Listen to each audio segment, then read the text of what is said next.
Thank you. Sorry about the slight disturbance.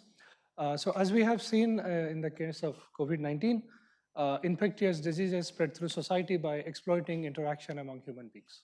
So when such an epidemic typically starts, we don't have medicines or vaccines to contain the disease. So the only way to reduce the spread of the infection is for us to reduce our interaction among each other. So there has been a lot of work that looks at centralized strategies such as imposing optimal lockdowns and so on. But these strategies are often not scalable and not enforceable. So there are many examples of countries such as Sweden, which did not impose a severe lockdown measure, but individuals reduced their interaction level without leading to a large increase in COVID numbers. But there are also other countries which, despite imposing lockdown measures, could not contain the disease. So therefore, it is critical to understand how people make decisions in these kind of scenarios. And we are specifically going to look at the coupled evolution of epidemic and human decision making using ideas from control theory and game theory. So we start with a very simple epidemic model called the susceptible infected susceptible epidemic model. So here every individual resides in two possible states, either it is susceptible or it is infected. So in a large population model, we look at the proportion of individuals that are infected denoted by y of t, and 1 minus y of t proportion is susceptible. And there are two parameters that govern the spread of the disease. So beta denotes the probability of a susceptible individual becoming infected if it comes across an infected individual, and gamma denotes the probability with which an infected individual recovers. So with these parameters, we can prior work has established mean field approximations to the evolution of the disease, leading to this nice differential equation, which talks about how y dot t evolves with time. Now for this dynamics, there are two equilibrium points. So y equal to 0 is always an equilibrium point, which is called the infection-free equilibrium. Now there could be a second equilibrium point called the endemic equilibrium, which has value 1 minus gamma by beta, and it only exists when beta is greater than gamma, and when it exists, it is stable. So this is what happens when there is no model of human decision making in this epidemic. Now let's change that. Now let's say that every individual has two actions available to it. Either it decides to adopt protection or remain unprotected. Now the fraction of individuals that remain unprotected and infected is denoted by Zi of t, and the fraction of susceptible individuals who remain unprotected is denoted by Zs of t. Now, if an infected individual is protected, it transmits infection with probability beta p, and if it is unprotected, it transmits infection with probability beta u. So typically beta p is assumed to be smaller than beta u. Now, if an individual is susceptible, and if it adopts protection, it reduces its likelihood of becoming infected by a parameter alpha. So essentially, protection adoption is not perfect. It does not completely prevent transmission of infection, and it also does not completely prevent infection for a healthy individual. So this kind of captures partially effective protection. Now, under this kind of a setting, there are four possible types of individuals: infected, protected, infected, unprotected, susceptible, protected, and susceptible, unprotected. So they all interact with each other, weighted by their likelihood of transmitting or receiving infection and how many of them are there. So that gives rise to this modified SIS epidemic model. Now, in place of beta, we now have the red term, which is essentially the effective rate of infection, which now depends on the proportion that is adopting protection among infected and among susceptible. So beta effective is a function of Zs and Zi. Okay. Now, where these Zs and Zi are coming from? So we assume that they're coming from a game theoretic model. So let's define the payoff functions for the individuals now.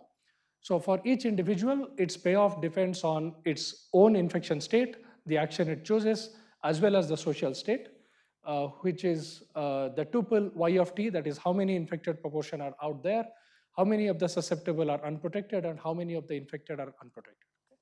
So these three together define the social state and influence the payoff function of every individual, in addition to its personal infection state and protection adoption decision. Okay.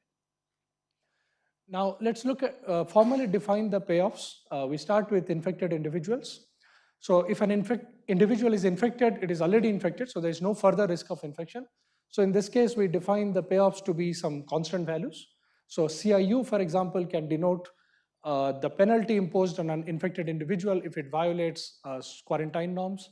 And CIP, for example, could be the discomfort associated with adopting protection and so on. So it's not terribly interesting. So what is more interesting is the payoffs for susceptible individuals, because these individuals are right now healthy and their decisions are going to determine whether they are going to become infected or not. Now, for these folks, we introduce these parameters. So if a susceptible individual adopts protection, it pays a cost CP, potential the discomfort. And if it is unprotected, there is no CP to be paid. It also looks at the cost upon becoming infected. So if it is infected, then it is potentially a large loss associated with it, given by this constant L. And then it also finds out what is the instantaneous probability of becoming infected in the immediate next time frame. So this is governed by the few things. So ZIY is the amount of individuals that are out there who are infected and not adopting protection. And the probability of getting infected from them is beta U. Similarly, 1 minus ZI times Y are the mass of individuals who are infected and adopting protection. So the probability of becoming infected from them is beta P. So this together determines the instantaneous probability of becoming infected. So with that, we can now define the payoffs for susceptible individuals. So if it is unprotected, it is just L times this probability. If it is protected, it pays the cost of CP, but this particular term here is affected by the parameter alpha, which reduces the infection probability. Now, with this notion of payoffs, we now assume that these payoffs evolve according to the replicator dynamics. So there are two states and two actions, so therefore we can write it simply like this. And here we assume that infected individuals only replicate the strategies of other infected individuals, and same for susceptible, because you would like to follow what others who are in the same infection state are doing. Now, if you note here, these dynamics are also influenced by the current fraction of infection in society, y of t, which itself is a dynamic variable. So we write all of them together to obtain the coupled infection dynamics, which is the y dot dynamics, and the behavioral dynamics, which is the dynamics of ZS and ZI. Now, we then try to find out what are the possible equilibrium points of this. So, yes.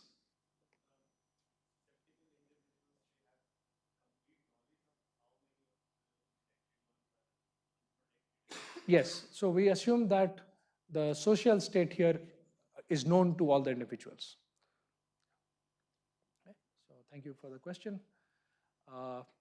Any other question at this point? Okay, so let's continue. So now if you look at the ZI dot dynamics, it does not depend on any other dynamic variables Y or ZS. So if we assume that CIU is larger than CIP, then we can show that ZI star equal to 0 is the only stable equilibrium of this point. So therefore, while analyzing equilibria, we only look at equilibria where ZI star equal to 0. So ZI star equal to 1 is also going to be a stationary point, but we don't look at that. Now there are 5 of these equilibrium points.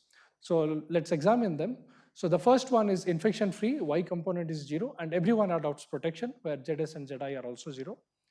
In the second one, it's free of infection, but susceptible individuals do not adopt protection, that is ZS star equal to 1. Now the last 3 are endemic equilibria, that is the infected proportion is strictly bigger than 0, but potentially at different values. And they differ in terms of how many susceptible individuals are adopting protection. So in E2, susceptible individuals continue to remain unprotected. In E3, a non-zero fraction is adopting protection and remaining unprotected. And in E4, all the susceptible are adopting protection.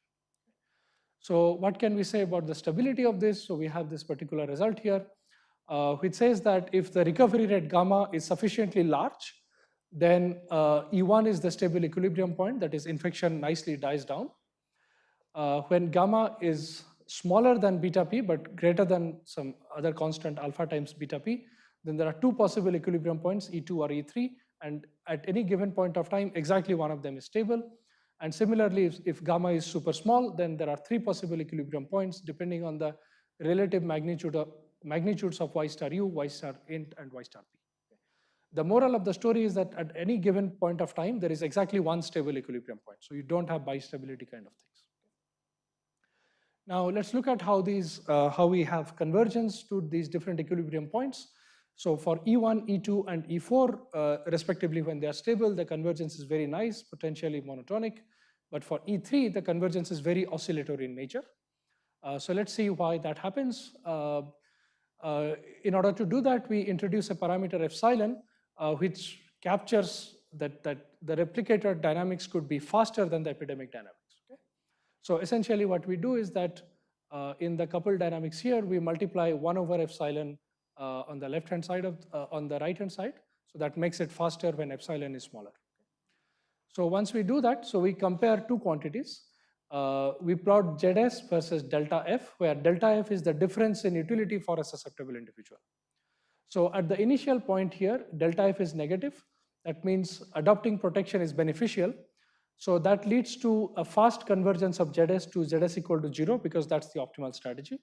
But when ZS is equal to 0, that is individuals start adopting protection, infection level goes down, and then delta F becomes positive. And when that happens, ZS equal to 1 becomes optimal. So there is a sharp transition from the dynamics which was coming along the x-axis all the way till 1. And then this process repeats itself and finally converges to the equilibrium E3. So we can also analytically characterize this regime using timescale separation. So here we have two specific modes here. When y is less than y star int, then that is the infection is smaller than the threshold, then the susceptible individuals do not adopt protection and experience infection rate beta p. But when y is larger than y star int, then the susceptible individuals adopt protection and encounter infection rate alpha beta p. So it's like a discontinuous dynamical system.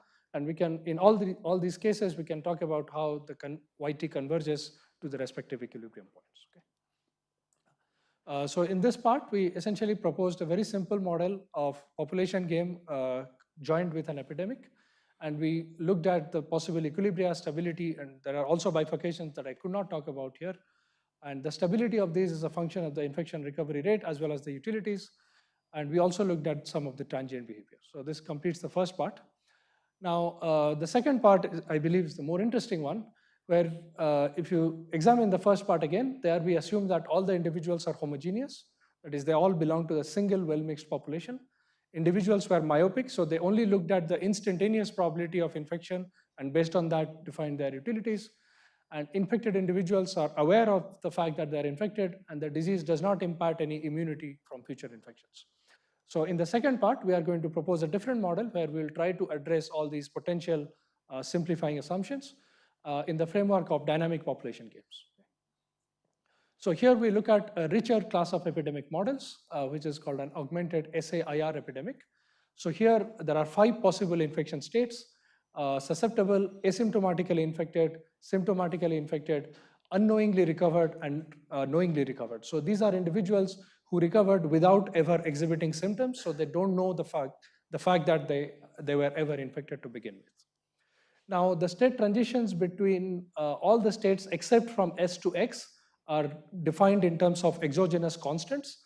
But for S to X transition, it depends on the interaction pattern of the individuals, which I'm going to define next. Now, in addition to these infection states, we assume that individuals reside in L different locations, so that is L different cities.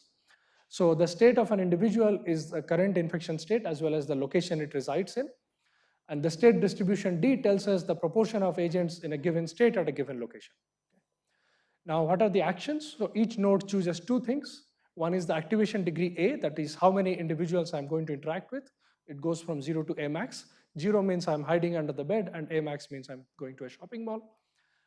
And what is the next zone or city that I would like to move to?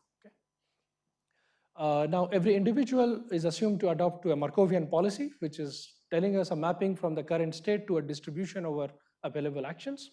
And we assume that individuals that are susceptible, asymptomatic, or unknowingly recovered follow the same policy because they all have the same amount of information.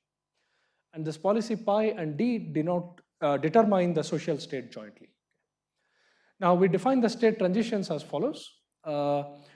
First, we define that what is the likelihood of the next state being Z plus L plus if the current state is Z and L, and the actions are A, L tilde.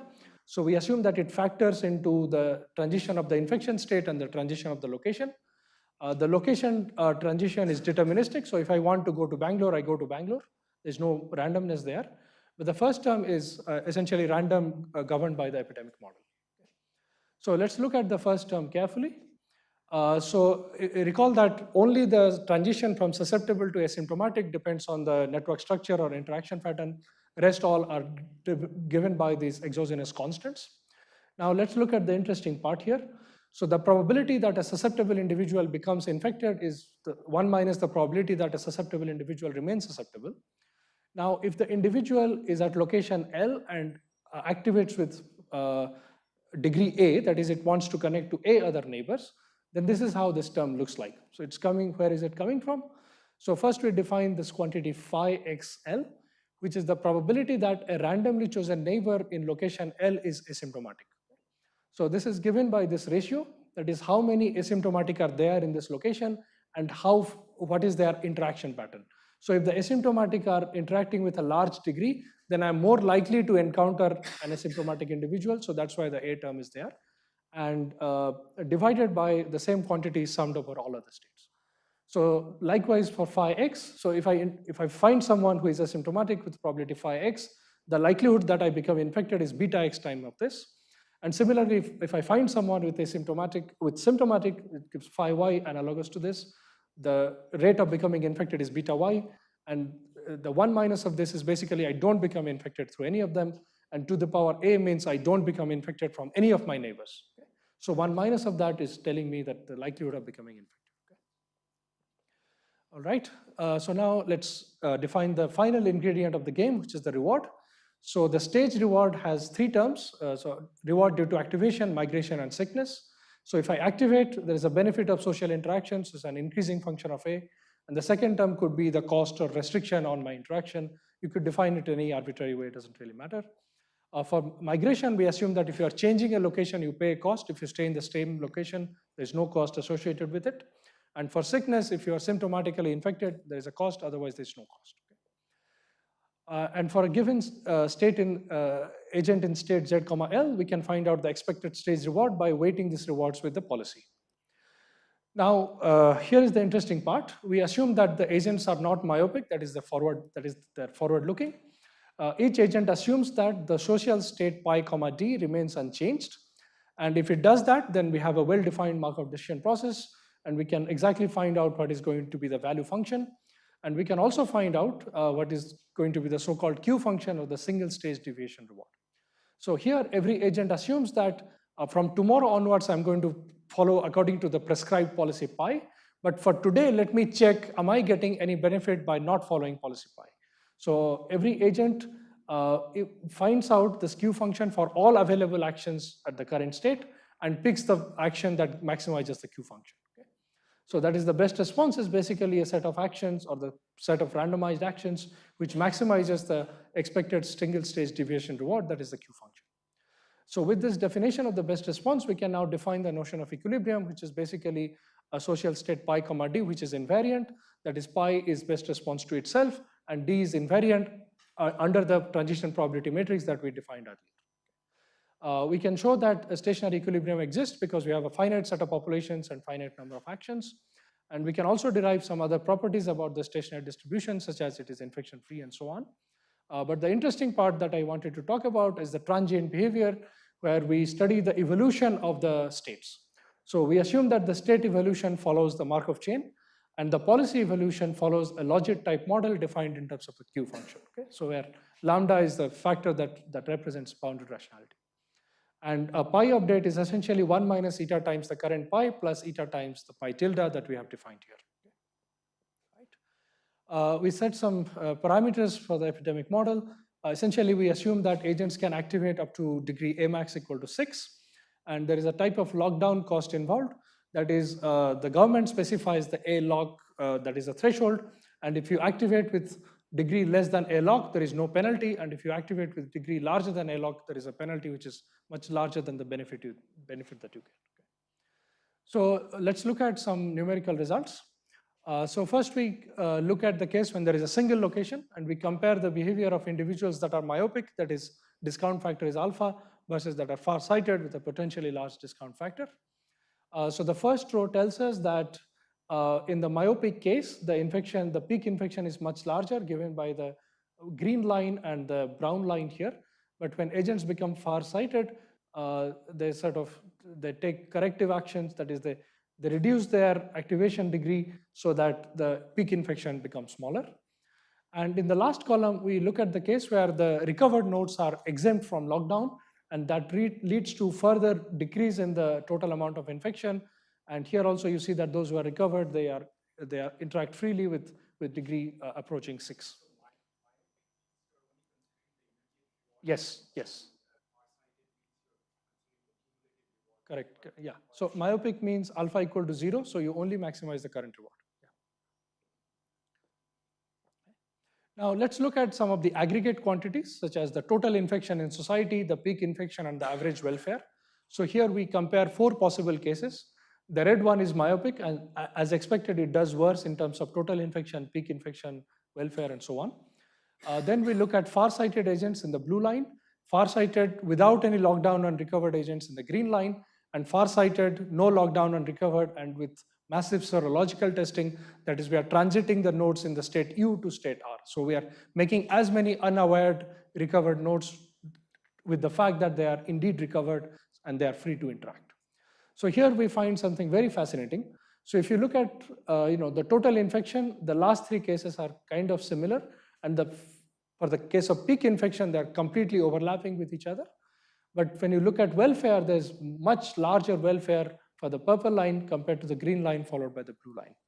So what's essentially happening is that when you allow recovered agents to activate freely, that increases the activity level of not only the recovered agents, but also of susceptible agents. Because the susceptible agents feel that there are so much recovered nodes around that if I activate, my likelihood of encountering an infected node is actually much less, because I'm more likely to be paired with somebody who is recovered because there is so much activity from them.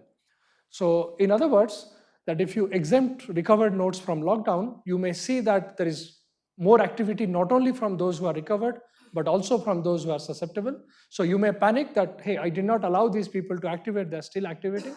But that's no reason to be worried about, because that's not going to affect the peak infection level, assuming that everybody is following this game theoretic model. So sort of one insight is that do serological testing and let recovered nodes that they are in fact immune and they should activate more and more. So here is the impact of strategic migration. So here we look at the case where the infection starts in zone 1. When it starts in zone 1, zone 2 was infection free, so people sort of started to migrate from 1 to 2, given by this little peak here. But when they go to peak zone 2, then there is infection in zone 2 now. And when you design the sort of the lockdown such that zone 1 has a more relaxed lockdown compared to zone 2, then zone 2 nodes are, after a certain point of time, migrate back to zone 1, leading to a secondary peak infection in zone 1. So these sort of things can also take place, and we can also recover from this kind of a game theoretic model. So to summarize, we investigated the behavior of forward-looking agents against an epidemic in the dynamic population game framework. And we saw that far-sighted agents tend to perform better than myopic ones, and permitting recovered agents to interact freely does not worsen or subdue the epidemic. So peak infection kind of remains fixed, but there is much larger increase in the welfare. And strategic migration can cause multiple outbreaks. We have also looked at some other problems in this space, such as effect of behavioral perception of probabilities on vaccination decisions, game theoretic evolution of epidemic on networks, dynamical networks. And we have also seen the case where how we can contain the spreading process using Bayesian persuasion. This is basically the case where you don't know whether you are infected or not, but you have a smartphone application which tells you that you may be infected, but the app is potentially telling you misleading information. So can you design a suitable information disclosure mechanism so that you promote protection adoption and reduce the spread of epidemics? Okay. So a lot of this work has been done with my collaborators, including my PhD student Urmi, who is here, and my former PhD student Abhishek, and some external collaborators from ETH Zurich, Michigan State, and Purdue. Okay. So thank you all very much.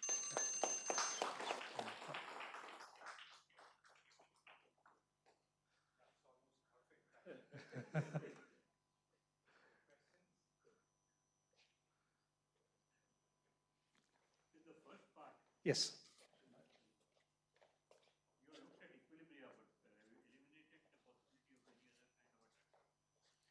Okay.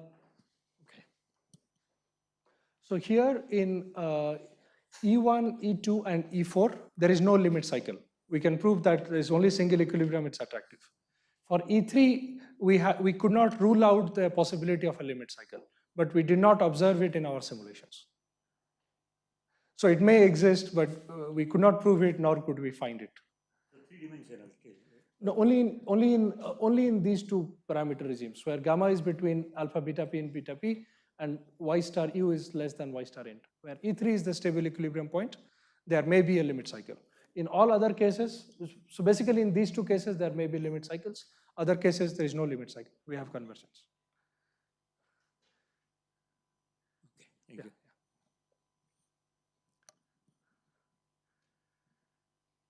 How practical is it to not consider delay in these equations? Yeah, so at least the first part is a very stylized model.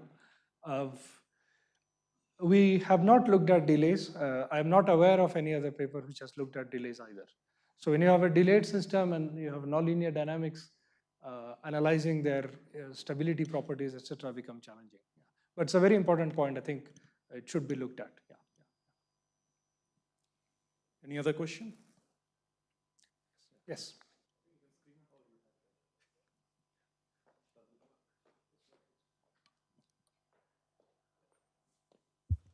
Okay, perfect. So your model talks about what happens. So once I get infected, then from the way I understand it, you're now immune, right? In the second part. In the first part, you can get infected again. Yeah, so in the second part, if you're immune, but that's not something which is realistic, right? Like it's not going to happen that you're sure that if you have been infected once, you won't be infected again I think there are some diseases which does impart immunity, at least for a time being. So, unless the infection mutates or something like that, which escapes the immunity, then yeah, but at least for a time being, you are immune. So, at least, this is assuming that it doesn't have reinfections. But the whole issue is that you don't know much about the disease when you're first dealing with an epidemic, and you don't know for sure how long you have that immunity, right? That uncertainty. Yeah, so there are epidemic models which looks at that. For SIS is the simplest version of it, but here you can add one more transition from R to S, for example. So those things you can do, but in this particular work, we have not done that. We looked at another sort of variant where your probability of reinfection is different from the probability of initial infection. Sure. So that I've not mentioned it here, but I can send you that paper as well. Sure. But in this case, we have not looked at it. But yeah, it's certainly a feature in many diseases and should be looked at. Okay.